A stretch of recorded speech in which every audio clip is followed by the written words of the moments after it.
For some reason, most of us here in this world believe we have control over our life. It's very odd. It's a very odd misconception. We believe we have control over our movements. We believe we have control over our emotions, over our thoughts. But if that were true, if that were really true, then when you were angry, when you feel anger, why can't you stop it? You want to stop being angry and you want to stop being sad, you want to be happy, but you can't.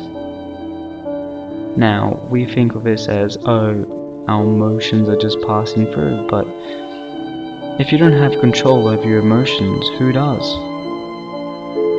And if you don't have control over it, how can you say that is really you? Your thoughts. We think we have control over our thoughts. We think that we are better thinkers than other people. But we can't control our thoughts. Sometimes we don't even want to think, but thoughts keep springing up. But we still believe we have control over all these things. Even, what are you truly? If you say your name, well, what is that? You could go down to the basics, which is, let's say, this human experience is made up of the mind. Whatever the mind does, you experience that. So you could say you're the mind, but you don't have control over the mind. You can't control your heartbeat, your breathing. You can't control dopamine in your system being released. You can't control your liver. You can't control your organs producing. You can't control anything. But we still believe that we have some form of control in this life, that we can choose the people we love. We can choose the people we hate. And that's insane when you think about it, when you see for what it is. And we're all so sad about that. When somebody says you don't have free will, when someone says you don't have control, we're sad. Why? Without control, without free will, or whatever you want to call it, you are just living.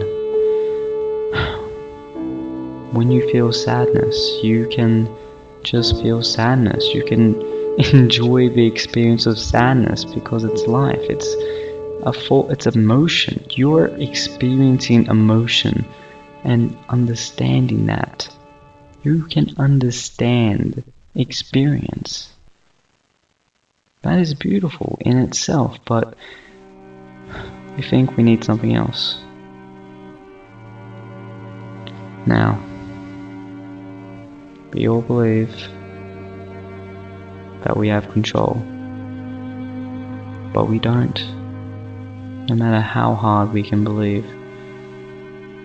And you may be wondering, then what are we if we aren't the mind, if we're not the emotions? There's only one thing which stays there when everything else passes. That's you. But you're not the person, you're not the mind, because these things can disappear. If you have amnesia or if you have brain damage, you can forget yourself. You can forget this entire human named Jill or Barry or Bob. You can forget all of this. Instead, you just the awareness of all these things. You're the awareness of sadness, and you're the awareness of sadness leaving.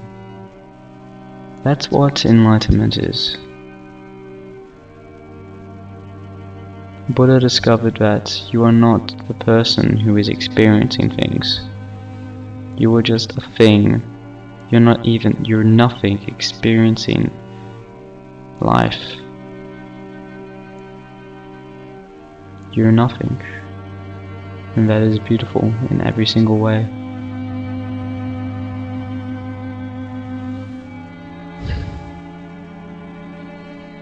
Everybody is Buddha. You are all enlightened. You are all God. But you believe that you're a person.